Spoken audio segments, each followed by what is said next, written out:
Hello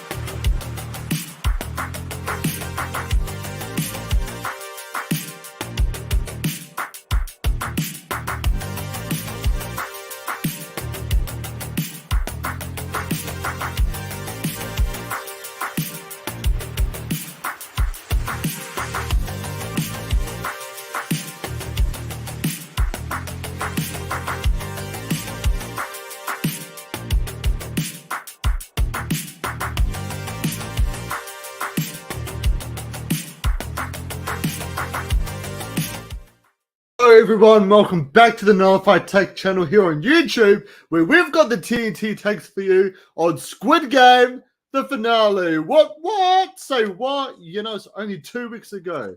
We had 456 players. Now we're down to 3, and right now, we're only at 1. We have the winner, but there's only one winner in my eyes. He is my number one. He's my boy. He's probably one of my favorite people to podcast with, because we just go on so many different silly tangents. It is the great, the wonderful. It is the BK Big Kahuna. Kahuna, What's up, Mucky? Hey, what's up?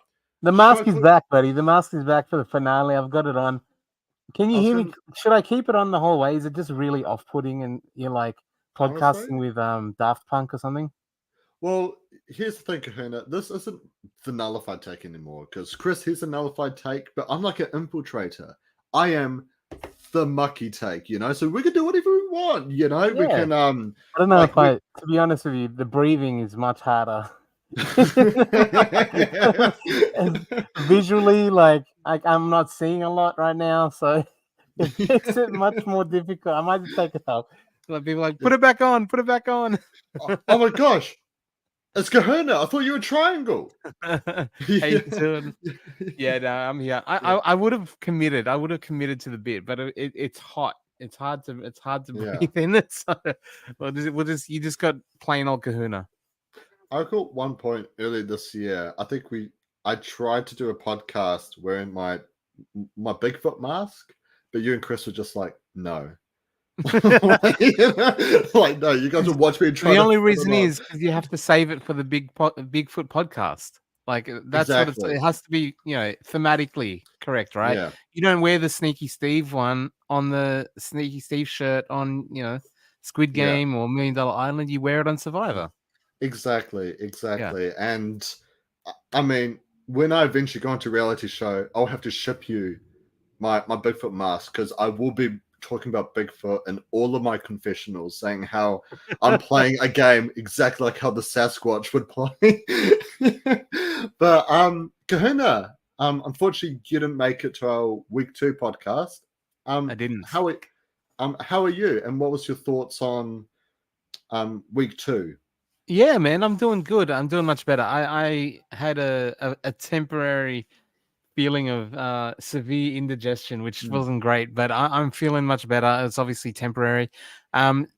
Episode 2 being 6 to 9 was interesting, because I feel like the season as a whole was really like in 2 halves, where they're like everyone they built up in the first half of the season, the main characters that we actually did on you know, the first half review, like, was really nothing in the second half, and we had to get to know like a second batch of people again as more and more people dropped. And I guess that's part of the appeal and what makes a show like the Squid Game, I mean the real or the scripted one and then the challenge one, is that the unpredictability of it, the brutalness of it. There's no second chances, there's no saving yourselves with the vote, there's no winning your way back in. It's like you hit the wrong moment, the bad luck, whatever it is, and it's done. And that's always such a harsh feeling.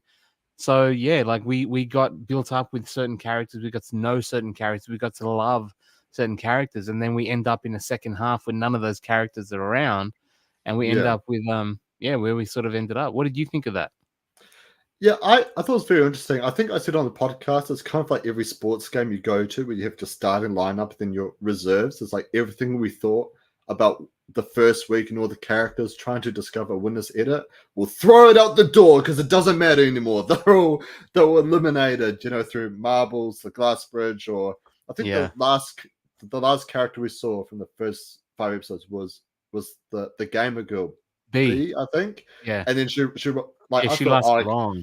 yeah, and she rolls a six and gets out. It's like, wow, literally no one from the first 5 episodes makes it to the end game. But I thought it was good. I enjoyed getting to know Mai as well. Like, where has Mai been this whole time? Which congratulations to Mai. What an epic win. And she really did just come out of nowhere, Kahuna. It's almost like a Australian Survivor edit almost, where just like a massive character like a Benji just comes out of nowhere and just dominates the rest of the game. What's your thoughts on how they edited Mai? I mean, like I said, if it's a season of two halves, she was the second half Mm, MVP. Good reason. Obviously, we find out in the end why that was the case, but she certainly did get a bigger edit than the other finalists in the yeah, final.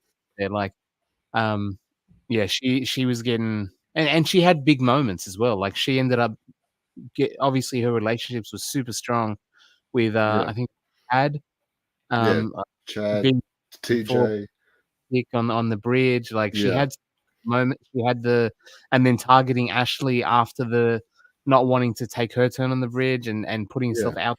So she had moments as well that were quite big and made her stand out in that second phase of play. But she gave the editors material and then happened to take it out in the end as well. So I'm glad we got to know her the way we did, and obviously, I think she played it smart because the whole way through I was saying you don't go as a leader. You're not at the front. I'm not yeah. volunteering picking first. I don't want to be at the back either. Sam said it in the final episode as well that he tried to play from the middle of the pack. You don't need to be first across the line. You just need to be across the line and get to Mm, the line for most of the challenges. And I think Mai did that where she kind of timed her run as far as standing out and making moves and trying things and kind of getting into the consciousness of the viewer was not at the start. There's 456 mm. people to pick from. She didn't time but she timed it well that we kind of got peak May towards the end, and it kind of helped, I think, in my viewer's eyes, if you will. Yeah, absolutely. But just before we continue, we've got a lot of people in the chat. Hello, fabulous ones. Can't wait to hear your views on finale because I've mixed reviews. I also have some mixed reviews. We'll definitely dive deep into that pretty soon. Kia ora, bro. You're Mucky and Kahuna. Kahuna, we love to see your lovely mug, babe. Yes, we so do. From Jigs, what's up, guys? And hey, guys, does anyone apply for season 2 Squid Game the challenge? Well, spoiler alert, I've already handed in my application. So hopefully you will see me on the front lines just dominating the whole show. Yeah, I mean, if that were the case, and obviously you're competing, then Verity V I'll be doing it with V. Oh, hi, and V. Yeah. So V will be we'll be happy to commentate on the gameplay of Mucky on season 2, hopefully. Yes, and also I think Jake should apply. Yeah, I reckon Jake should. I mean, I haven't really chatted to Jake much. I think I've done like one podcast with him, but it'd be cool to have some TNT podcasters on there. A cheeky little alliance, I guess you can say. Yeah. I mean, we know for a fact that they cast a lot of influencers, and I don't want to put labels on Mucky's Instagram, but you should follow him if you get a chance. Yes. But I do know that they did approach and look for influencers. Would podcasters that reviewed and actually talked about the season fall into that sort of thing where they might want to target and actually maybe you do get a leg up, maybe you do get an advantage by covering the show? They might appreciate it because they have targeted influencers, online people for season 1. I'm assuming they'll continue that with season 2.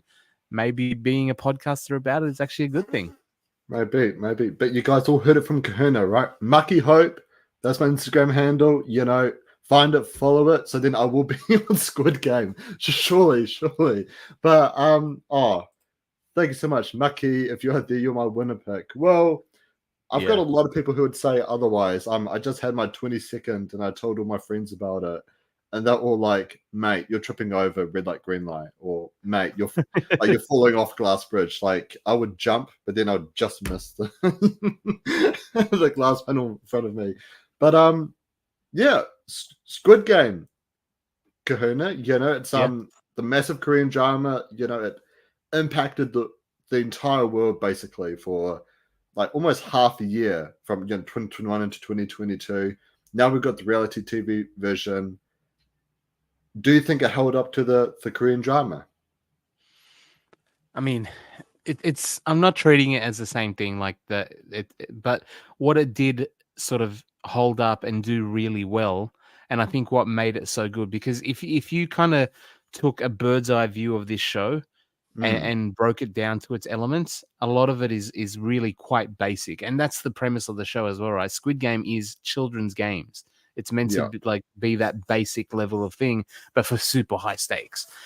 yeah, And yeah, like if you just explained it, if you wrote down the challenges, if you wrote down what was happening on paper, I would read and go, it doesn't sound that great. But what made the show for me was in the production, was in the edit, and the way they can get something like, I mean, we're talking in the final episode, it's scissors, paper, rock. And also leading up to that point, they had the dinner where you just press a button, yeah. and I was so like, it was so tense. I was like Mm, wondering what color, like light, that would thing. And the whole thing about this show is not in the actual specifics and the makeup of the challenges. It's the way they film it. It's the way they edit it. It's the way they build in that suspense, that unpredictability. Anything can happen at any moment. And because the stakes are high, like I really loved it. I do think it lived up to the suspense of the show. Obviously mm, without the drama, it didn't have that same level of drama involved, because it's a game show, we all know that.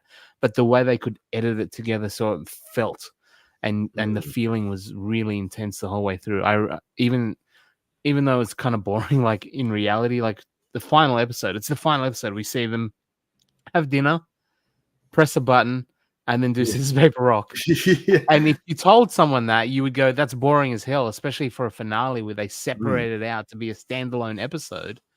But as I said, it was intense. It was very mm. suspenseful. It was again in the visuals. It was again in the edit. It looks spectacular. It's a beautifully produced, high production value show, and I think it came across in the final product. Like if you can appreciate that level of detail, which I do, so Yeah, and something that I personally really loved as well is all the different twists they'd added to some of the games. Like in our preview podcast, I said how they're going to do the cookie game, how they're going to do marbles and the glass bridge, because everyone knows for the cookie you go for the circle or triangle. For glass bridge you go for the back.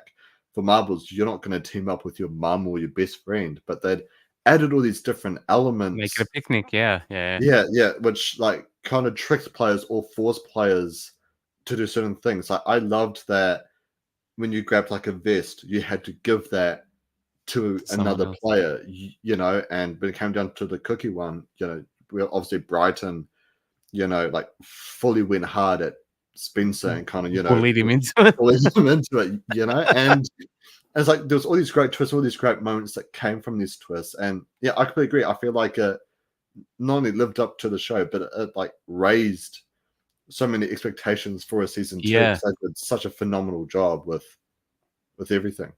Yeah, like everything is like, and you're right. Like the little things that they did add didn't take away. It actually boosted or elevated Mm, a lot of the suspense and a lot of the drama. Like we mentioned earlier on that there was the Mr. Beast version of mm, Squid Game where he did a version of it, and for a YouTuber, he spent millions of dollars on it. The production value for like a YouTuber doing it was phenomenal. yeah. But compared to this, it wasn't really in the same thing. But I liked when they did, say, for example, the Dalgona or the cookie Mm. challenge on Mr. Beast, they were like, okay, everyone line up in front of a question mark. So you don't know which Okay. one you're doing, right? Because they all know the umbrellas are hardest as well. So line up in front of a question mark, which is a great way to keep it random so you're not really able to game the system. But then when the Netflix show did it, they're like, no, we're going to put the same sort of you're lining up in these things, but then you negotiate where you want, and it's the interpersonal play. So they're like taking it up these notches where if they were like stand in front of a random thing and you don't know what it's going to be, if like, oh, you find out it's an umbrella challenge, it's way harder. They didn't know that in the original drama. In this one, they do know. Yeah. So the way to make it even more suspenseful is not just make it random, but make them fight for it and Yeah, put that exactly. time limit on there where you're going to get eliminated if you don't make a decision. And that's that's the little things that salt sprinkled on it on the steak, right? Like it's those Yeah. little things that just added that much more flavor to what again on paper is very basic, but they sort of ratchet up to again, it's just the suspense, it's the unpredictability, it's the what's going to happen nature of it and how brutal it can be, which really made it a much more elevated experience for me. Yeah, and even some of the new games that added, like, warships, the roll the dice, the blindfold, put a box on someone's table. All of That them. was dope. That was cool. I like Yeah, that. that I was didn't get really to cool. comment on it last week, but yeah. Yeah, all of it was just phenomenal. With just how they edited it, the suspense, like visually, warships was fantastic as well. Yeah. What's your thoughts on all the games that they'd added? Again, like it wasn't in the gameplay itself because Battleship, sorry Hasbro, Warship is a fairly boring generic game, but visually, the way the lights go dark out with the certain ones being lit up and like all that sort of thing, like it's all in the edit and the production, and they made it look really appealing and really sort of again suspenseful. It's suspenseful. It's like, are they going to get it? There's only three choices they can make, and you're turning a difficult decision with lights, with editing, with drama, with sound production, with music. Like so much of this show is based on the sound as well, by the way. Like Yeah, not even just the creepy like Korean chants, but the yeah, way that like in the final episode they're doing scissors paper rock, which is boring as hell, right? yeah, Especially when it's behind your back. But they yeah, time the scissors paper rock with the music. Dun, dun, dun, dun. Like yeah, yeah, everything just layers on layers on layers to make it feel like a much more complete product, which I really love. So yeah, the challenges again, it wasn't the challenge itself; it was the way the challenge was executed, which yeah. made it really great. Yeah, let's get into some of the comments here as well. So, one by V, they use stuntmen for the glass bridge according to BuzzFeed. I also did see a Yeah, couple articles on this and tried to comment. What's your thoughts on this on the show using stuntmen to do good. glass They bridge? absolutely Good. should. It's a super dangerous thing to do. Like, even if there's a giant airbag underneath, stuntmen still know how to fall very Mm. specifically into those things. You put a rando there, like we said before, like if you're falling, like do you out of fear, like instinctively try to grab the glass, stop Oh yeah, yourself from true. falling? Like there's all these potential issues there. So I'm glad, like we heard stories about them suing Netflix because they didn't get chapstick. Imagine if they made them do the glass, the Yeah, fall on the glass bridge. You know what I mean? Like yeah. they're getting sued because it was cold or whatever. Like Mm. if they put them in actual physical danger, it would have been a lot worse. So yeah, like the spirit of the thing is still there. They still made the choice. They still made the decision whether they, which side they go 50-50. But when you get a stuntman to actually physically take the bump, it's a good thing. Yeah. Like we don't want to endanger people. Well, you did bring up an interesting comment, and this is something I've talked to friends outside of the podcast about. So some of the contestants and a lot of people online have also been complaining about certain aspects of the show in terms of the conditions of the show, because I guess something that wasn't really portrayed much in the Korean drama was the psychological aspect. You're in this giant dorm the whole time. You've got no sense of time or anything. The food you get given is just really crap and really basic. We often see this a couple of times in Australian Survivor. People go on the show who obviously haven't seen the show before, and I think Sarah from Heroes vs Villains genuinely believed that you got sent to a hotel after every tribal to sleep and then go back to the island. Yeah, I don't know. My sort of thoughts is that all these conditions are sort of part of a show.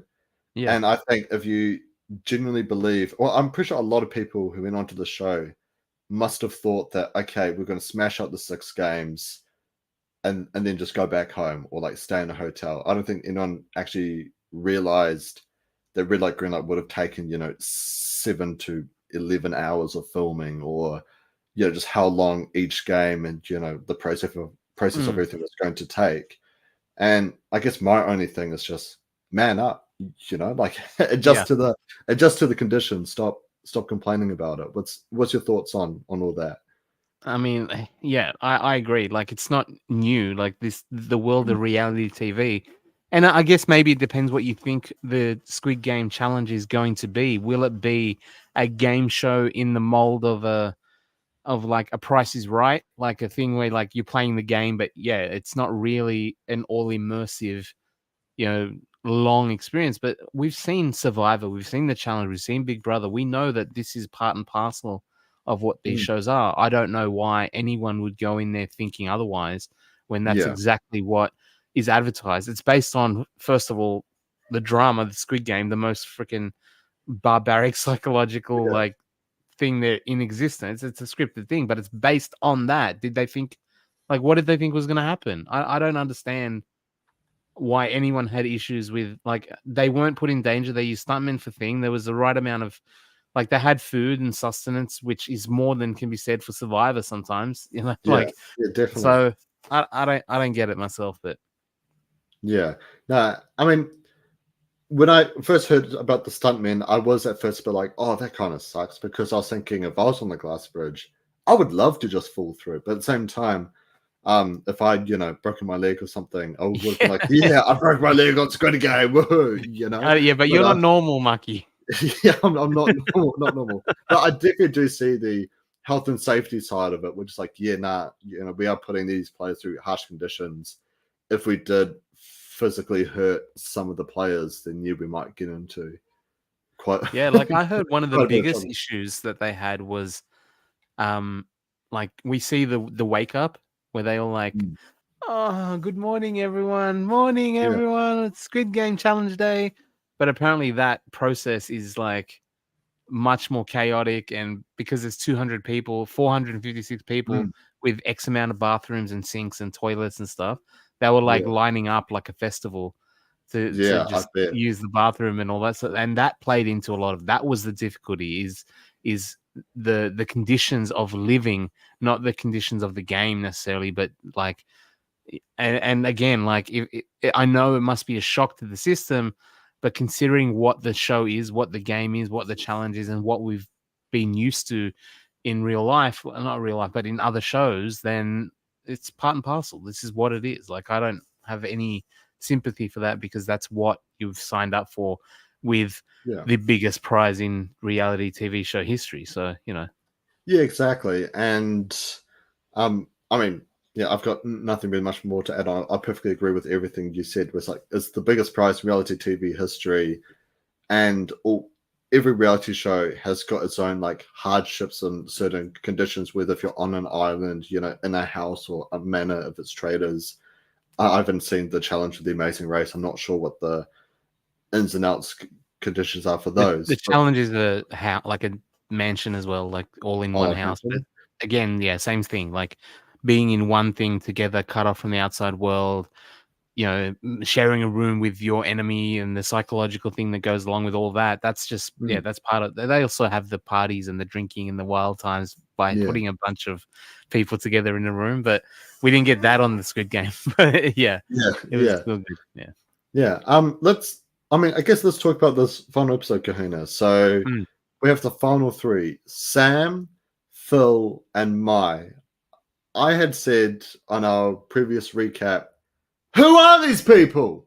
Like we didn't see, because I've been rewatching the reality TV Squid Game episodes with my mum, and the whole time I was like, okay, I'm watching out for Phil, I'm watching out for Sam, I'm watching out for Mai. They're There not was there. nothing of them in the first 5 episodes. And then we recently started the Marbles episode.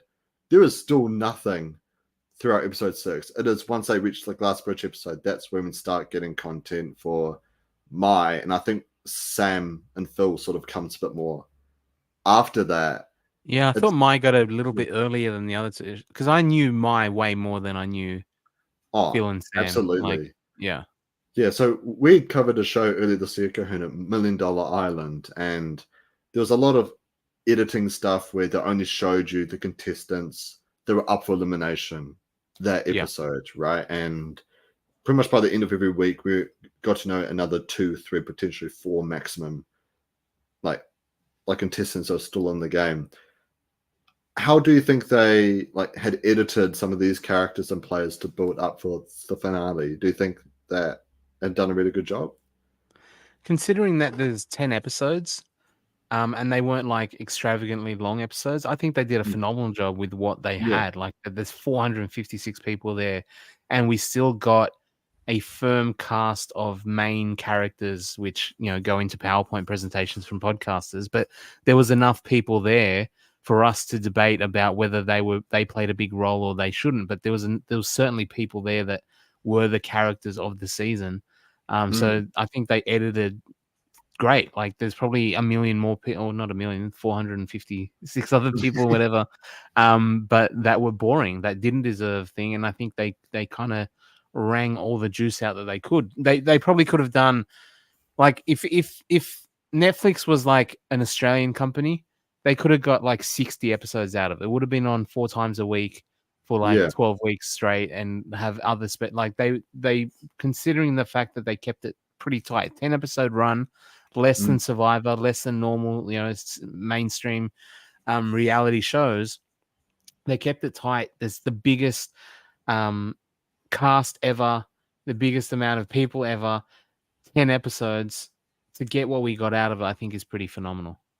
Yeah, absolutely. I do think we had like a wide range of main characters as well that kind of kept us guessing who is going to win this show, right? And I think the unpredictability, like Steven and Rick, for example, getting voted off in the Jack in the Box twist as 2 of sort of the front runners who potentially win the show, and then you had the son and the mum going into marbles, and then the son losing Glass Bridge. There's so many different players.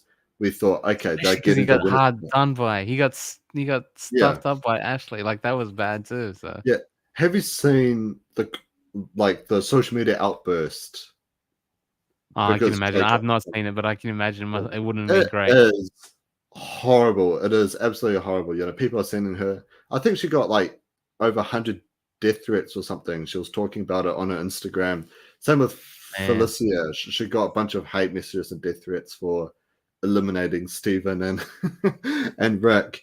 And it's, I mean, like, I guess I love when fans are passionate about a show, but I think that's the wrong type of passion. Like, yeah, I was also gutted that the tray went out, but also at the same time, great move for Ashley.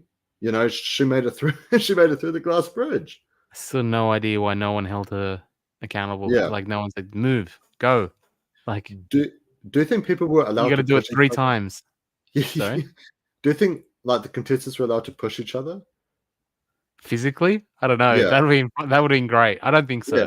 Because it really felt like a lot of the games that they, like, no tug of war.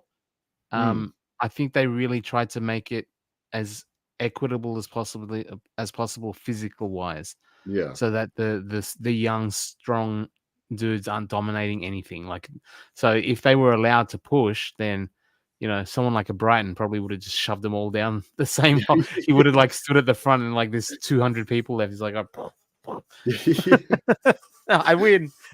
Yeah. Because if I was on that glass bridge and Ashley did that, and Ashley's like, "All right, you guys, got to jump ahead of me," I would have jumped behind her. I would have just pushed her forward. Yeah. Yeah. But I guess since they use stunt doubles, I would be like, excuse me, stunt team, can I have someone quickest possible with Ashley so that I can push? I have to pre-plan this betrayal. Do you think they had stunt doubles for all 456 people on the cast?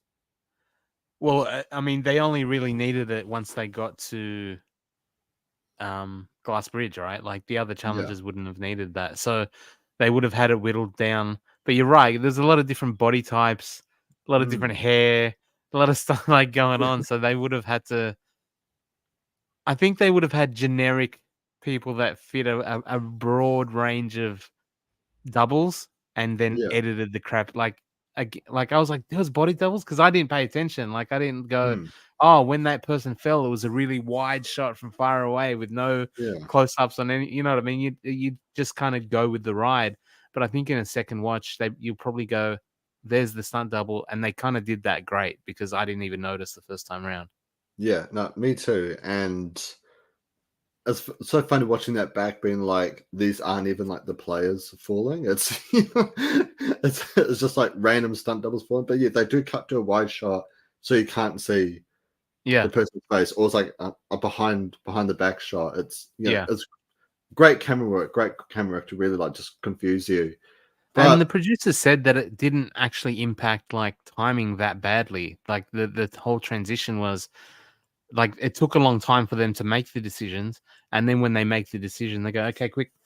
Stuntman yeah, comes in, pull out, shot, boom, done, and it actually didn't impact it that much by using that process. So I'm like, that's cool. Go with it, you know.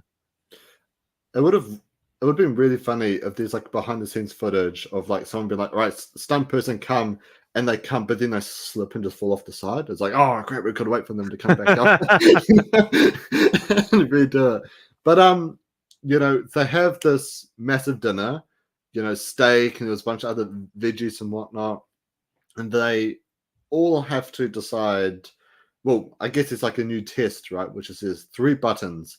One is gray, which if you push the button, it comes up with gray. It's pretty much just void. There is nothing. But if one lights up green, not only are you guaranteed to the final, but you get to choose who goes with you. And if it's red, you're eliminated. What did you think of this twist? I thought it was cool. Like again, another element of, like I said at the start, like it was just when May went first, and again we can talk about the strategy. Do you go first? Do you wait? Do you take it into your own hands? There's so much sort of data to calculate there Mm, what you want to do. So again, a really great test as far as what should I do. And there's really no wrong or right answers because so much of it comes down to chance and luck. But yeah, again, pressing a button that will light up a certain color. First of all, YouTube channels make an entire series out of that called The Button. Great show if you ever want to see a weird YouTube dating show called The Button. It's awesome. But the premise of pressing a button and waiting for it to change color, I was never so on the edge of my seat for something so boring. yeah, Like, but it again, just because of the edit, because of the music, because of the way they've built it up, I was like on the edge of my seat. I was like, what color is it going to be? And the fact that you then it gets even ramped up more. May picks gray, mm, then it goes from a 66% chance of non-elimination, not necessarily safety, because if you don't get picked by the green guy, but yeah, when you go first, you got 60% chance of non-elimination. So then the next choice is just 50-50. You're green or red, yeah, and that level of, again, the intensity of that decision and resting on their shoulders is so full on, like the enormity of it, to think there's $4.5 million and it's mm, basically going to come down to a 50-50 choice between a circle and a freaking square. Like yeah, that is so huge for people. Like yeah. It's I massive. like that. Yeah. Yeah. What did you think of May going first? Smart. Because yeah, I really liked it because if you're in her position, I think she even said on the show, They're not Phil picking and me. Sam are not picking May. Yeah. So it's like if she picks red, she's eliminated. If they pick green, like she's already out. So Yep. like she needs to go first and hope to pick green. And like I said, when you've got the three choices there, it's 66% chance, like 33% chance of elimination, 66% chance of non-elimination. Mm, Once you go to the next level, it's 50-50. Like yeah, you increase your odds of going home the longer you wait. yeah. And something just really funny I want to bring up because there's a game on Crab Game, which is probably one of my favorite games to ever play. It's a pistek version of Squid Game, but there's a game called Bustling Buttons, which is actually a parody off of like Mario, where you get to like smash a hammer into the button, and if it's like wrong a wrong button, you like blow up. Same with Crab Right. Game. And when I saw this, I was like, oh, they must have taken this from Crab Game. They must have. They must have taken it from Crab Game. But something that I did find, well, I mean, it was really great. You know, we had this emotional chat with Phil and what the money would mean for him, you know, and Sam, you know, kind of about his backstory, and with May and her backstory. The whole time I was watching that, I was thinking back to that $1 Million Island finale episode, Kahuna, where you had like Brett, Matt, like Kylie and Rachel all giving the emotional backstories and why they need the money. And Matt's like, oh, I'm just young. I want to travel the world. I want to. Yeah, it's going to set me up to be awesome. Yeah. Like, can you imagine if Matt was there? It's like, Matt, what's your story? Oh, I just want to travel the world. I just want to be awesome. I just want to. It would have been really funny. Would be really funny. So, what would $4.56 million do for you? I could buy a lot of chocolate milk. I could go find Bigfoot. What would you give your speech on, Kahuna, if you're giving your speech? Man, that's a really good. I've not thought about that, but you know, my whole thing is that it's family. I've got 3 kids that I want to set up for life. My whole thing. And if we're gonna get like really philosophical and deep on our very surface level funny podcast, like my whole thing with like that I struggle with my kids, like that I struggle with mentally and emotionally, is that like my daughter's 8 and she's in finishing year 2, going to year 3. My son's about to start kindergarten, at 5 years old, and I'm just like, what I really struggled with emotionally was knowing that like they didn't even do preschool, daycare, like they started school, right? Yeah.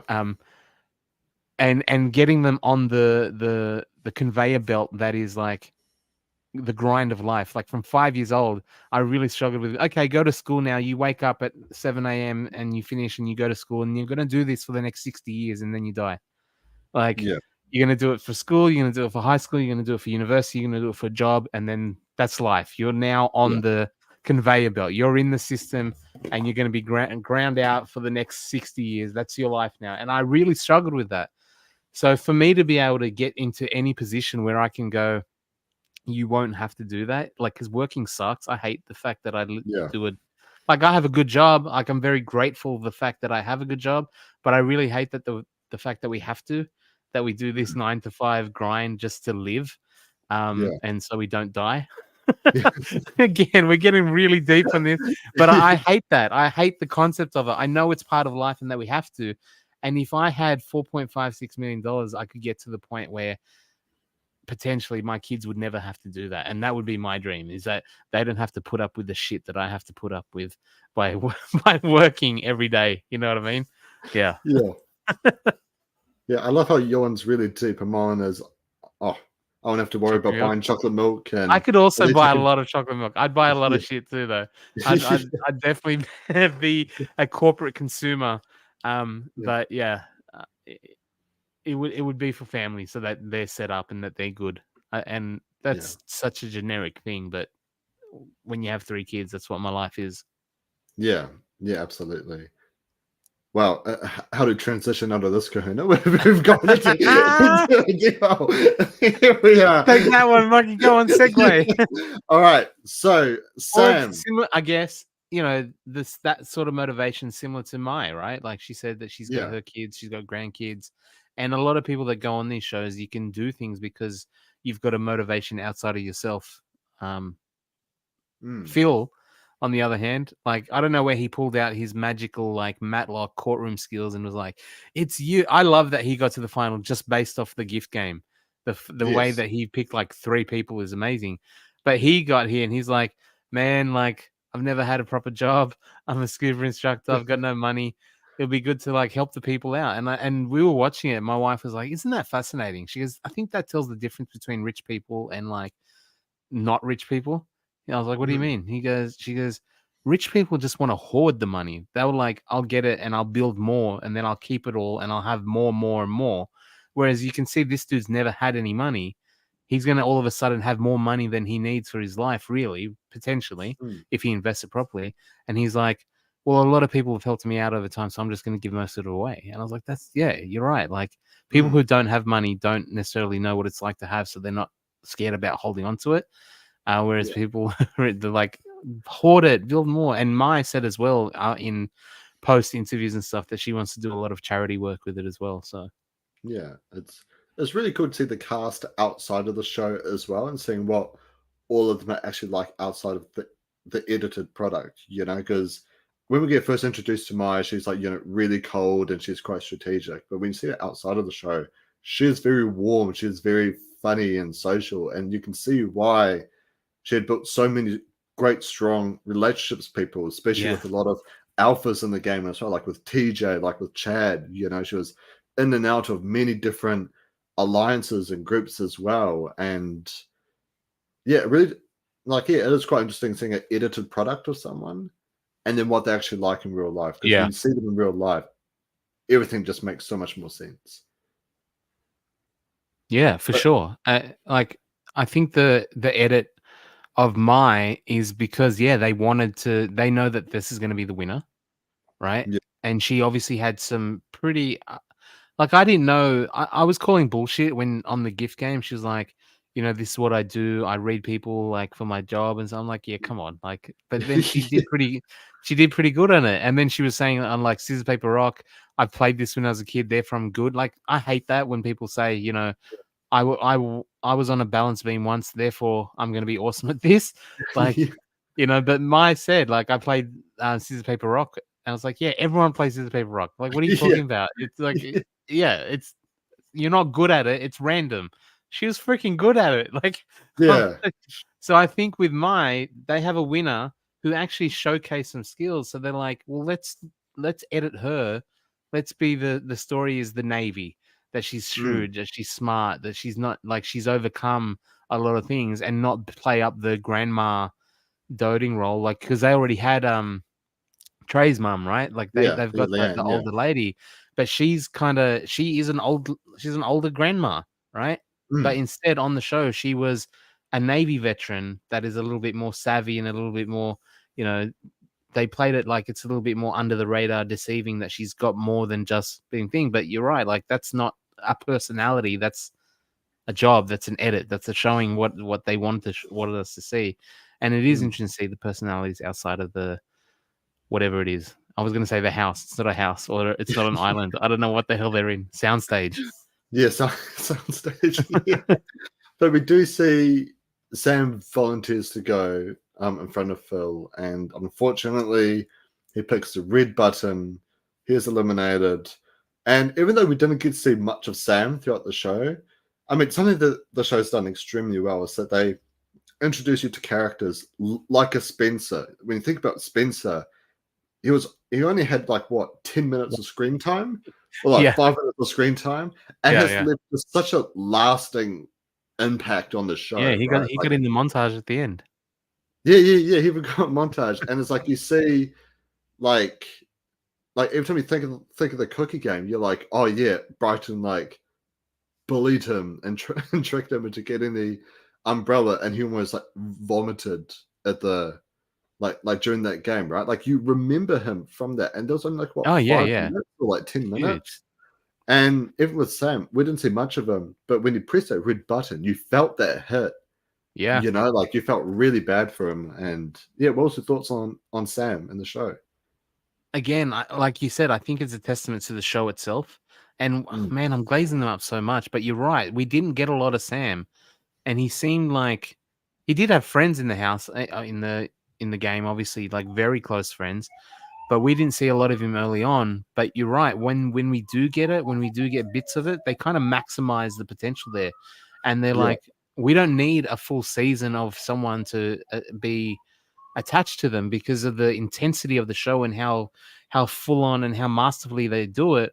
We get attached to someone in the space of an episode, and then we're yeah, like, they're gone, but it was impactful, and it meant something when people go, like, because you're rooting for someone you don't they've crafted it in a way that they don't need an entire season to care about people. They can do it in the course of 30 minutes, which is pretty impressive. Yeah, it's really, really impressive. And even same thing with Phil. It's like and I guess like the gift giving game and with this final episode, we really got to know Phil. So when it came to the two of them, it's like, yeah, like I feel like, I mean, obviously we got to know Mai more than Phil, but you still feel like you genuinely get to know both of these players, and you're kind of rooting for both of them, really. But I will admit, I was very happy to see Mai win. Yeah. The word deserve is a controversial word because I think every winner does deserve to win this show, no matter how they won. But I do think Mai definitely did play the more stronger game and the more bigger game, and I personally like seeing massive Yeah, players win absolutely. the show. I think Mars is great, and I think as much as we say like we thought early on when we're using prior knowledge of what we see as winners edits and stuff like that and main characters who's going to play a part, and we were picking the Brightons and all that sort of thing. Coming into the final episode based on 6 through 9, I was like going, oh, Mai's got a much, like if they do a winner's edit, Mai's got a way bigger winner's edit than Sam or Phil. Like she definitely had a good edit in that second phase of the show, much more than like Phil. I fell in love with in the gift game. I was like, I've never seen this dude before. He's like weird peace loving hippie, and then he's coming out like it's you and just hamming it up for the, like playing it up for the camera. I was like, this guy's awesome. Where'd he come from?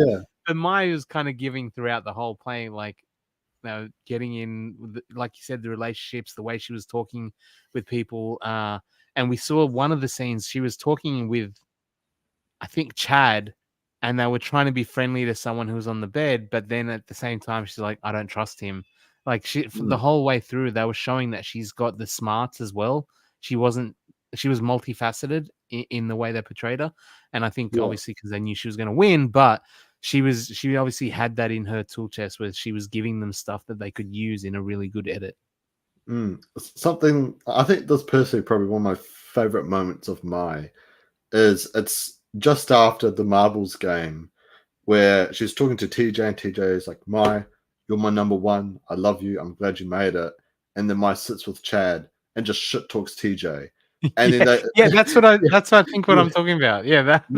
And then TJ is like, you have to lead to the next test where it's kind of like the dominoes where you get to like pick one person to be saved. And he picks and he picks her first. He gets the number 20 vest in Glass Bridge, and he gives it to to Mai.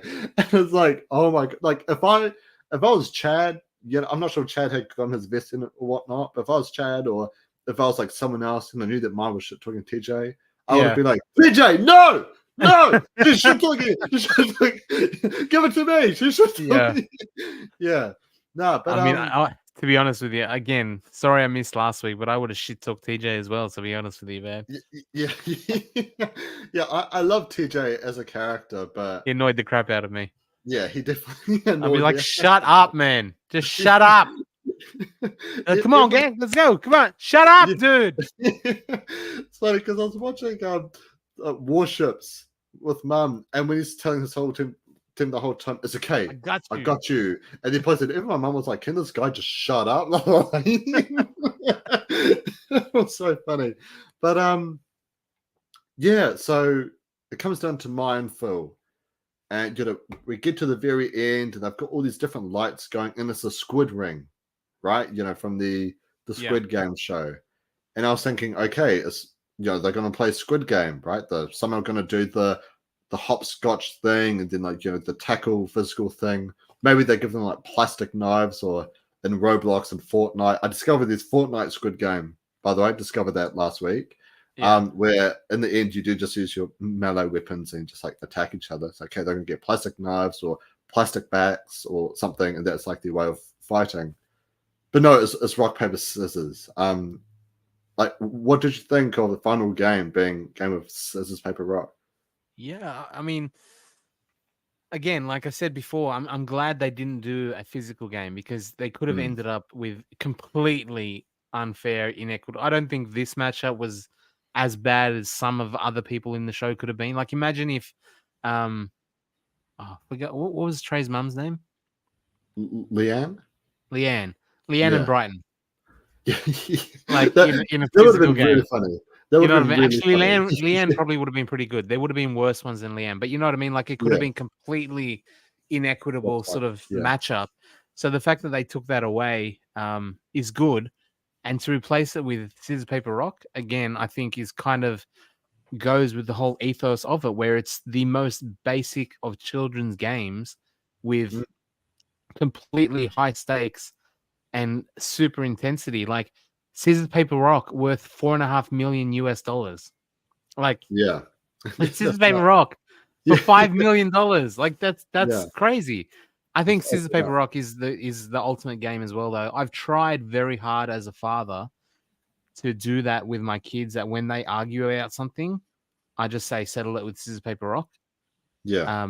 Like, and you have to accept that the difficulty is, the problem with it is that even though they say yes, like my son's 5, he'll go, "Oh yeah, do scissors, paper, rock," and they'll do it. He'll lose, and then still cry about it anyway. Like, he goes, "Okay, scissors, paper, rock," and then as soon as he loses, "No, it's not fair."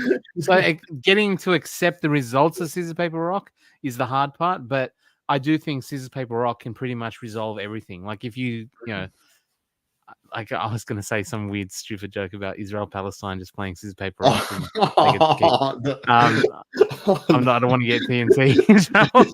But yeah, scissors, paper, Oh, rock can solve yeah. anything. Like, land rights, like the New Zealand government and the Yeah. Maori people, as far as land goes, just Yeah. scissors, paper, rock for it. But you have to accept it. If you want to play scissors, paper, rock, you have to accept the outcome. I think Phil Yeah. did pretty good with that. I do think it's funny though that, like, he's like, I'm just being completely random. There's no strategy at all. And Maya's like, I'm strategizing. I'm gonna beat him. Yeah. Do you think that with Maya's glasses, it's similar to Tony Stark's and like the Avengers and whatnot, where it's Ah, she's all got like the calculations are yeah. popping up, the statistics, there's patterns and what she's got like some kind of graph, like there's like a graph and there's like a linear thing for each different each different option he takes. Do you reckon that there's Yeah, some she's got kind a of full heads-up display. Jarvis talking, yeah, he's exactly, throwing exactly. rock 67% of the time. The chances Yeah. of him throwing rock again. By the way, Phil let out the gates with triple rock. Like, He he did. was like, I was like, triple rock, like this guy, man. Because I Yeah. was watching it with my wife going, because I don't know if you know, but what Mai was saying is like genuine. Like, it's a fairly common meme statistical thing that people know, is that men choose rock. Like, Yeah. statistically, they choose rock a lot more. And I was sitting there going, good old rock, good old reliable, sturdy rock. And Yeah. my wife was like, yeah, men are idiots. They pick rock.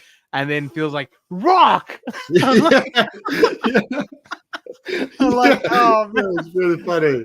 Because But was in it? my head, I was like, there's no way you pick rock. Because Mai was even saying men will either pick rock or scissors, because scissors is also strong. It's a weapon. It cuts and that kind of gets. And I was like, yeah, the one that I knew is rock. People like, men are like, rock, oh, rock, strong. Right. Yeah. And then he threw out triple rock. I'm like, Yeah. because I was going, it won't work on Phil. He's not your typical bloke. Look at him. He's not Yeah. like an alpha man. He's like, he's the one that's been going, oh, let's all like be loving, peace loving friends and stuff like that the whole way through. Like, in the dinner time, they were talking about having to stab, like, if you would stab someone for it. He goes, imagine if they get a stab. Yeah. And Sam was like, I didn't agree that I wouldn't do that. And feels like, no, we're not going to stab anyone. So he's like Yeah. this full hippie dude. And I was like, there's no way your strategy of all men pick rock is going to work on long-haired, peace-loving hippie guy Phil here, who's a no-job Yeah. scuba instructor, right? I'm like, he doesn't Yeah. think that way. And he's like, rock. Like, I really love that. I was having fun with that. I thought that was funny. It was really, really funny. And we do see, I mean, it is pretty close. Phil wins some, Mai wins some, and the keys. So basically, the keys are like the safe. They had to pick which key they want to try and unlock the safe that's got the card on it. Really fun fact. So I'm not sure what it's like with American and Australian credit cards, But normally you can hack, especially in New Zealand, you can hack people's FPOS cards to do online shopping just with like the front number on Yeah, it and yeah. like the expiry date that showed. So when my like opened it, I was thinking, yo, I'm just gonna quickly take a photo and start spending. Well, not Yeah. so fun fact is that I don't think you'd be able to get anything from that because even Mai hasn't got any money yet. I heard about that. Yeah. Yeah. I mean, it's Now a that it's hard. aired, though, I think they'll have to. But I mean, a lot Yeah. of reality shows hold the prize until the show's actually aired. Yeah, because I keep seeing a lot of memes, which is like, if I won the lotto, I won't tell anyone, but there'll be signs, and it's just like a Star Wars ship, just in your driveway? just in the driveway. That's what my wife was saying as well. She's like, yeah, like because we watched an interview with the three finalists on Jimmy Fallon, the Tonight Show, Okay. and Mai was looking very well put together. Like her hair was very different, like dressed nice, Yeah. but dressed nice in the sense that I was like, oh, she's very much coming off as Asian grandma. Like she looks Yeah. like well put together Asian grandma style. And my wife was like, I wonder if she did that on purpose on the show. I go, what do you mean? I go, and she said, well, Beck goes, she looks like me. I go, what do you mean? She goes, hair in a basic ponytail. No, just look as disheveled. Do you think she tried to look as disheveled as possible? Just so people like, I was like, I don't know, maybe. I think everyone looked disheveled living in there, but she Yeah. didn't seem as well. I go, we're also missing the fact that, she's a multimillionaire now. That's how she's looking more put together because she's a millionaire. And then I Yeah. found out she hasn't actually gotten any of that money yet. But Beck was like, yeah, that's probably it. She's dressing nicer. She rocked up to the interview in a Lambo. But there's also people like Adam Sandler, for example, who've obviously got millions of dollars through acting, and he still wears just like a casual shirt, shorts and flip flops everywhere. That's when you're like proper rich. When you're like Yeah. really rich where you don't need to show it with your clothes, people just know. Then you can just dress like a bum and it doesn't matter because I can Yeah. own you with my wallet anyway, Yeah, but also at the same time, even if I was a multimillionaire and I'm going on for an interview, I'm either wearing my Sneaky Steve shirt or or my Chewbacca What's- hoodie. Like I'm not budging. It's like it's either Sneaky Steve or the Chewbacca hoodie. I can't wait for season 2 of Squid Yeah. Game. You win. You go on Jimmy Fallon. You go on all that doing the press tour after the fact, and it's all Yeah. Chewbacca and Sneaky Steve. That would be pretty great. It's both. It's a Chewbacca hoodie that you always open and take off to reveal Sneaky Yeah. Steve's t-shirt underneath. I should see if I should get some kind of like zip done in the hoodie. So then I can just like do what I did with the Australians top 5 takes. I can just like quickly unzip, be like Sneaky Steve. Yeah. Yeah. Kind of like That's every definitely the every play. superhero. Or Yeah. even like the 90s like rip off NBA tracksuits. Oh yes. Like you do a full pull off one. Yes, that would be great. Yeah. Except there's just one problem. There was a video that Chris had posted on his Twitter, it was like a couple months ago, I think, where I had ripped off an apron trying to like show off in front of one of my friend's boyfriends, and I shook his hand. It's like, "Yo, I'm Alpha Michael and whatnot," and I went to go put this apron in the bin, but I kept missing putting it in the bin. I kept like hitting the sides, and then it got stuck, and I was like, really trying to push it in. And Chris, I know Chris what you posted didn't it. say Kobe, did you? I didn't know, so maybe that's why Yeah. I didn't get him straight Yeah. away. Yeah. Anything that goes in the bin, you have to say Kobe first. Colby. Yeah. Yeah. Then you're good. Yeah. That's the rule. Yeah, but yeah, that's basically it for season 1 of Squid Game. And they did announce at the end of the episode, and it's going everywhere on social media, Squid Game season 2 casting is open. And something I've been wondering, Kahuna, is there a franchise in reality TV? You've got your Survivor, Big Brother, The Challenge, The Amazing Race. These shows have been going on like forever, right? Like Married at First Sight, The Bachelor. Is Squid Game going to be the new? Like, can you see this going on for like so many seasons and for so many years? I think a lot of the success of Squid Game, The Challenge, will be dependent on the success of Netflix as a whole. Yes. Netflix has said, I think they came out and said the first 2 weeks was the highest like on Netflix again. So for week 1, that was the number 1 show on Netflix for the week, and week 2 was the number 1 show on Netflix for the week as well, which is a big deal.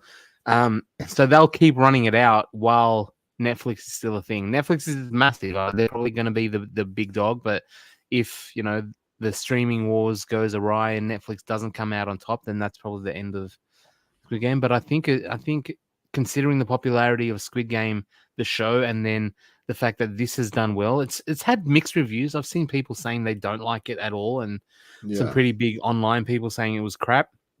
I've really enjoyed it. I thought it was perfection, like so well executed and done. The edit, the visuals, the sound, everything was so well done. I'm glad it's automatically going for season 2. I think they did a great job with it. Could it be as big as the others? I don't know, because obviously Netflix is huge, but it's new. Like, it's hard for new things to really kind of penetrate. Survivor's been 20 years. It's the big dog. Yeah. Big Brother's 20 years. Like, all these shows over a long time building up an audience over decades. Can a new show take over when there's a million new shows coming out all the time now? That's what I don't know about. It's just whether it's in the market, like in the landscape of what streaming is now and entertainment is now. There's never been. It's much harder for something to become the sole focus, like the actual Squid Game show was, like a Game of Thrones or something. It's hard to be. Everyone's talking about it, and I especially think that's even worse for a game show, because there's so many people that automatically dismiss it as, oh, that's just a reality show, or it's a crap show, or whatever. It's game show, because they're like, we watch drama, or whatever the case may be. People automatically think they're above it, so it's not going to capture the same audience. But I do think within that target market, that niche of reality game show people, I think it's great. I think it's going to be a big one. And I think it also did capture the fans of Squid Game as well. Like, I know a lot of people, like a lot of my friends, were skeptical of, but it's reality TV of Squid Game, so it's really going to capture them. But all of them really loved it. All of them really enjoyed it. But I have seen some complaints online where people are like, oh, it's actually very disgusting of Netflix to make a game show about it, because a big message and idea in the Korean drama was, the idea of poverty in Korea, people like literally fighting for their lives because they've got nothing at home, and they'd rather die anonymously to a stupid game than spend another second in their everyday life. And now Netflix is just making fun of it, making it into a game show. But my personal thing, if you're going to hate Netflix for that, you need to hate Fortnite, hate Roblox, pretty much hate Mr. Beast, like hate so many things around the world as well, for like a lot of people do hate all that stuff. but hate all these things for making like Squid Game just about the games, right? But also bear in mind, I think some of these people would probably complain about how people breathe oxygen, right? I think some people complain for the sake of complaining, but they just find any reason to really complain. But I have been seeing that quite a bit. I get it. Like, the show is a commentary on capitalist society and how the inequity of rich and poor and all that sort of thing. Like, absolutely, very valid points. But like, at the same time, it's just a reality show. It's just a game show, and it does make sense. Like, you can imagine if you take a slippery slope approach to things. So, like, once you start, it kind of starts down a path. Yes, like the potential slippery slope path of this is that one day a show like this, if it continues its popularity, continues its path, and the way we're getting looser and looser with it, then maybe one day it might be an actual Squid Game. People will die for that sort of thing. Like, that's what we've been predicted on shows like The Running Man, or movies like The Running Man, Series 7, like Hunger Games, like putting people's lives, or Battle Royale, like the original Japanese Hunger Games. Like, that's always been a thing. Like, Logan's Run, like killing people off in a game show type of thing, is a commentary on sort of the darker side of society and how we make entertainment the most possible thing. And now we're actually doing it. Yes, but it's kind of if it's a slippery slope, it's way, way, way at the top of the slope. It's watching it now, it's not bad. It's not scary. I think some of the reality shows we had in the early 2000s, like after Survivor kick things off, and we got some of the more weird, extreme versions of different reality shows. Like, I think this is nowhere near as bad as what we've actually already had in the reality TV sphere. Like, there's some weird shows out there. If you go back far enough, 2000s was a strange time on TV, man. It was. I mean, I wasn't watching many reality TV because I was like 3 or like 4. During that, I'm still Mickey's Clubhouse used to be so much better. Yeah. Drake and Josh was a great show until someone, Drake and Josh was a great show. I still recall Josh way better than Drake.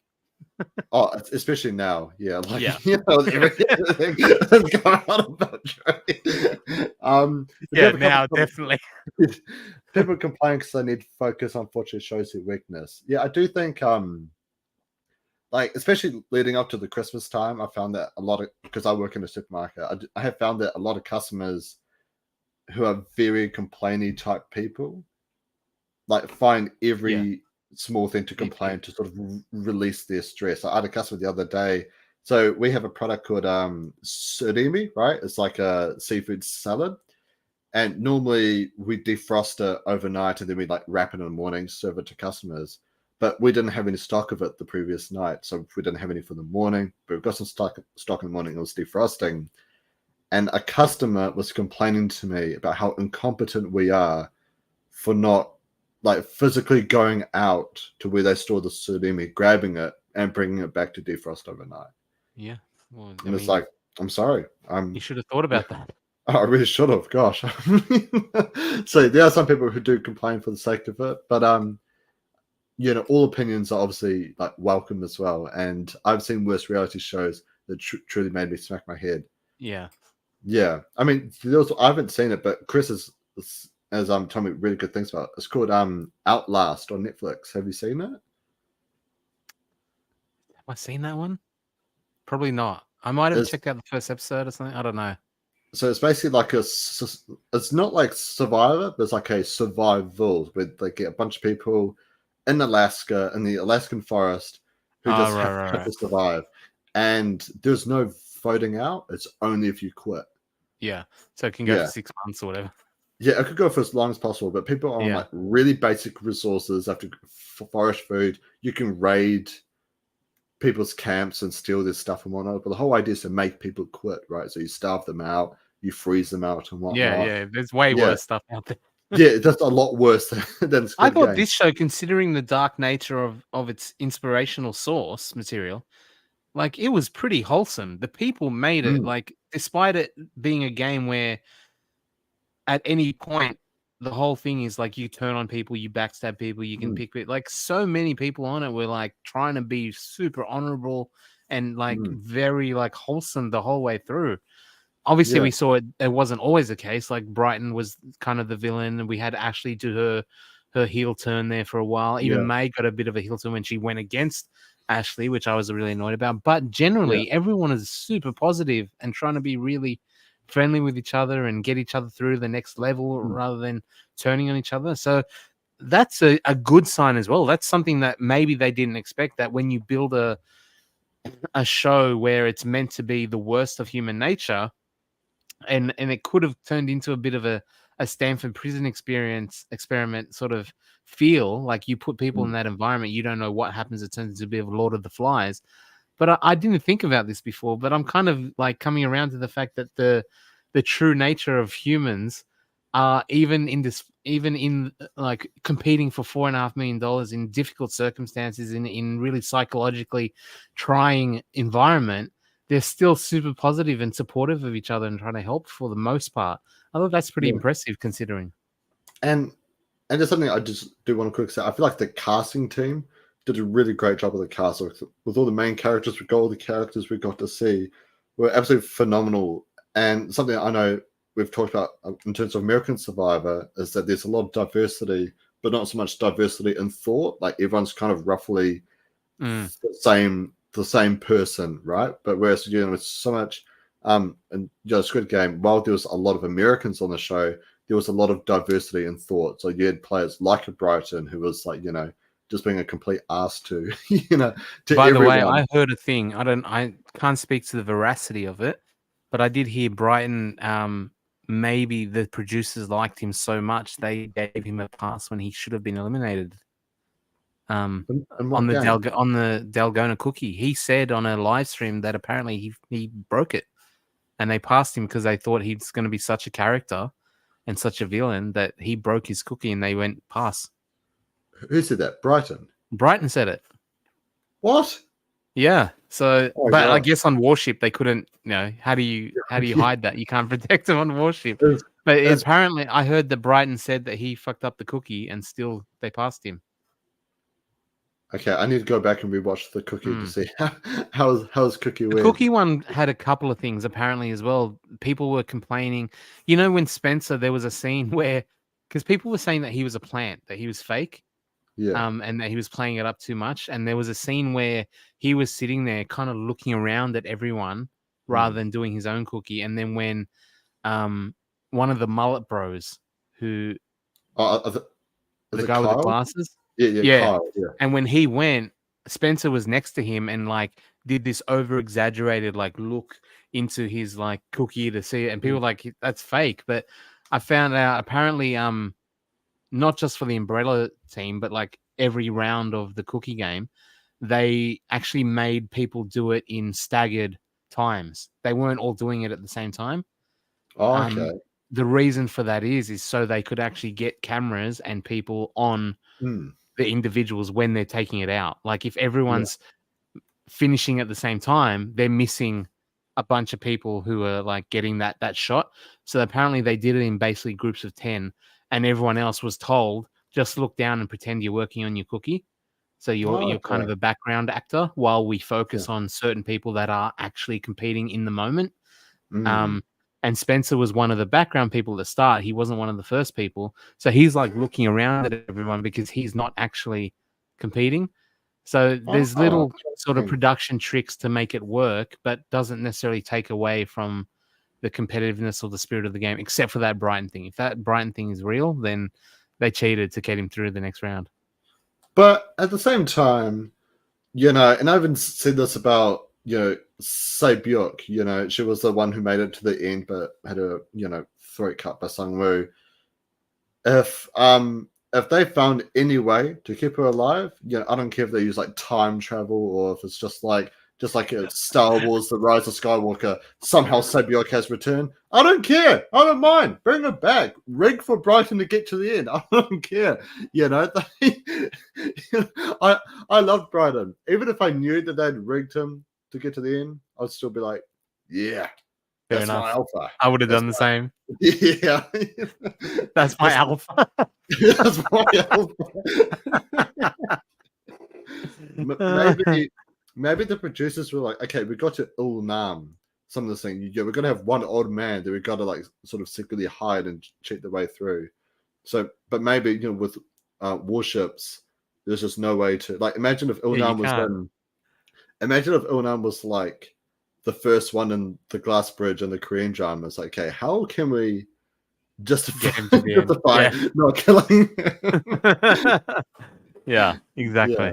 So I mean, they obviously couldn't do it forever, and you can't do it on certain challenges. There's just no way to hide it. But he said that he broke his cookie, and they still passed him. So I don't know.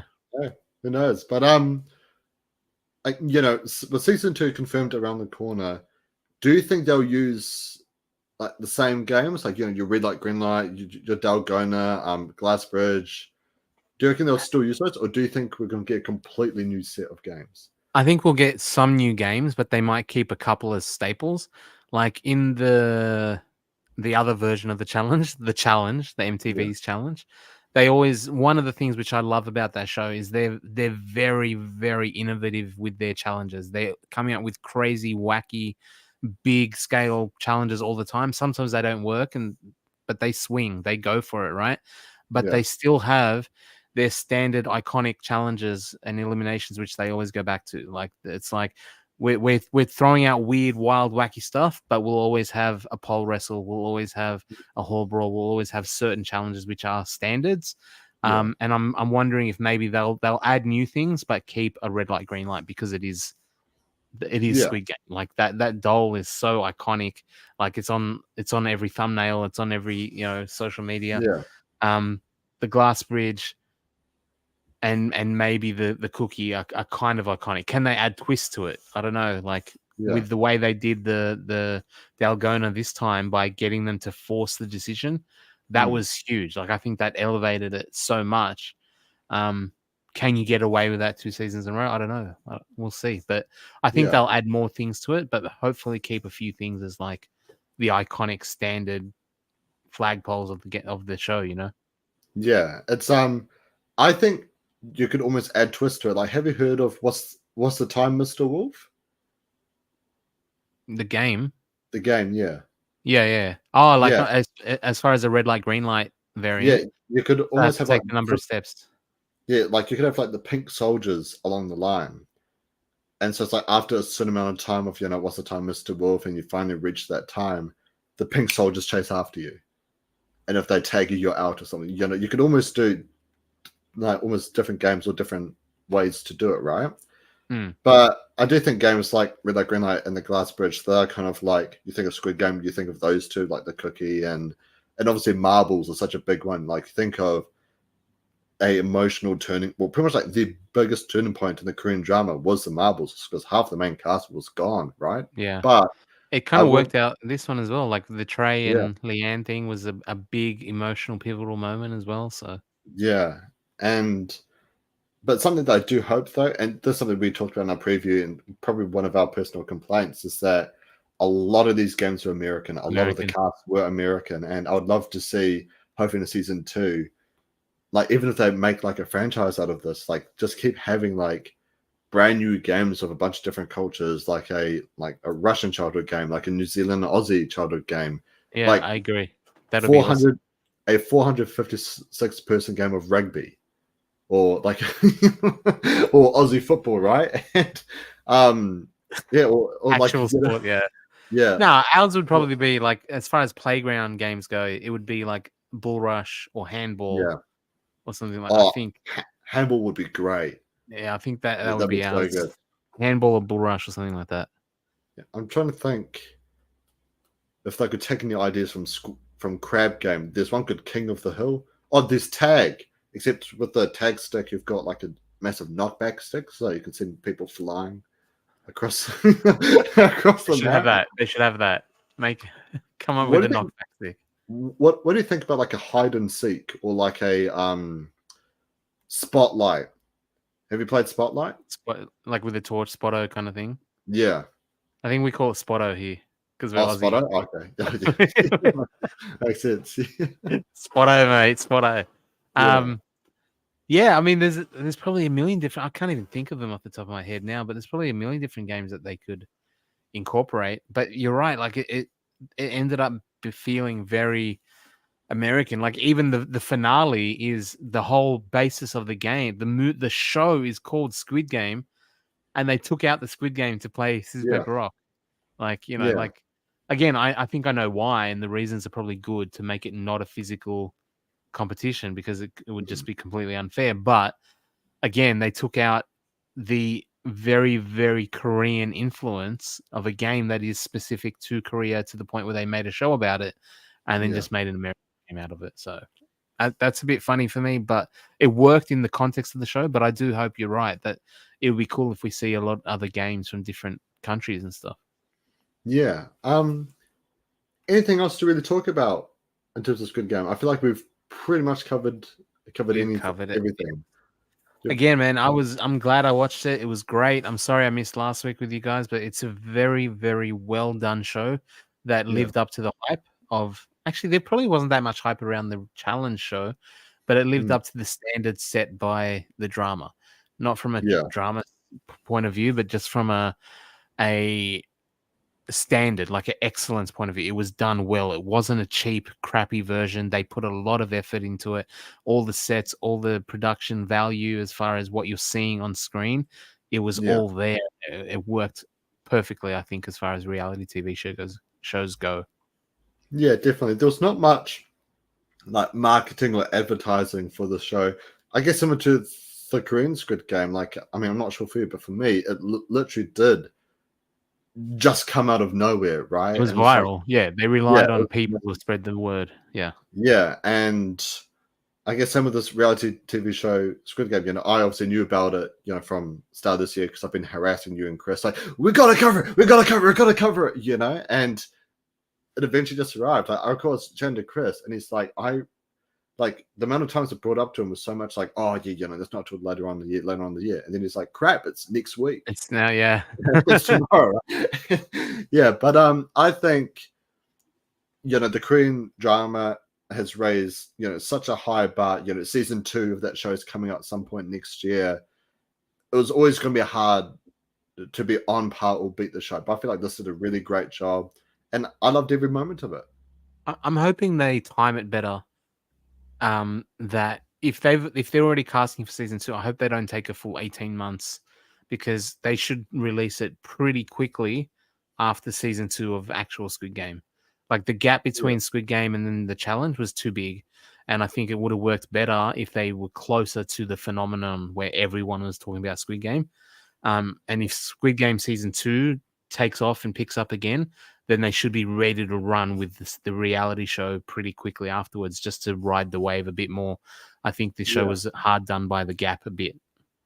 Well, this is actually an interesting point to talk about, because I feel like you also have the risk of, because when you think back to end of 2021, there was so much Squid Game stuff going on. You had Mr. Beast doing your own thing, like all your TikToks, Instagrams, Facebooks was just that's Squid when you need Game to do it. galore. But is there such thing as Squid Game overload? I think there is, but I think you run the risk of the overload being more so when you're further away from the peak. Like, people like people might go, yeah, I get it, it's too much Squid Game, and they're not going to watch it. But there's going to be less of those people than there are trying to get people back into a reality version of it 2 years later. You know what I mean? Like, you're right, that could be a thing, but I think the reward of doing it closer would be higher than the risk of overload. Yeah, true. And hopefully, maybe we'll get a few games from Crab Game. That would be a dream come true. That would be a dream come true. If I go and play and I see the maker of Crab Game on there, I'm sacrificing everything to make him win. Actually, there's a really funny story. Because sometimes he joins random servers just to see if people are like enjoying the game.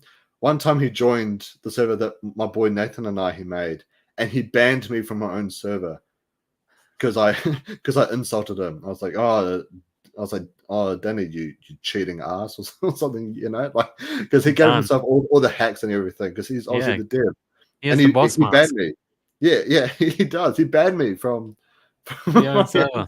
So you get Crab Game man can do what he wants. Yeah, legit. I do hope, though, if for season 2 of the reality show, it's going to be after season 2 of the drama show. I wonder if there's going to be new innovations and games in the drama show, because I'm assuming they have to. They can't just run it back exactly the same way with the same actors and expect that it's going to be better. So they're going to write some new things into it, new twists, new games, new challenges, and I hope that they can use them into the new reality show as well, and adapt with it. Like, they've upped the ante based off the standard that the drama set, and added the twist that made it better. I hope they keep doing that when the show ups it and brings in new things as well and makes it even more intense and more scary and more whatever. Then the reality show will go off of that base and increase again. I'm really hoping it keeps ramping each other up. You know what I mean? Yeah, me too. But unfortunately, Kahuna, that brings us to the end of the live. I just want to say thank you so much, bro, for coming on and doing this with me. It's been a while since we've done podcasts together, and the tables have turned. When I left you, well, no, I guess when we stopped doing $1 Million Island, I was the learner and you were the master. But now I'm the master with you as a master. Or are you the learner in this case? I don't know. It's you're a master, man. I'm a master, bro. Beta. But bad alpha. But yeah, thank you so much, everyone, for coming on to the live. If you are new, please hit the subscribe button. We really appreciate your support, and thanks so much for coming on this journey with Kahuna and I. If I'm not playing season 2, we will be back to cover Squid Game season 2. But until then, Have a lovely rest of your year. Merry early Christmas to everyone. Have a wonderful New Year's. And yeah, we'll see you next time. Any final words, Kahuna? That's it, man. You did a good job. Love you, Mucky. Love you too, Kahuna. Catch you later, everyone. Bye.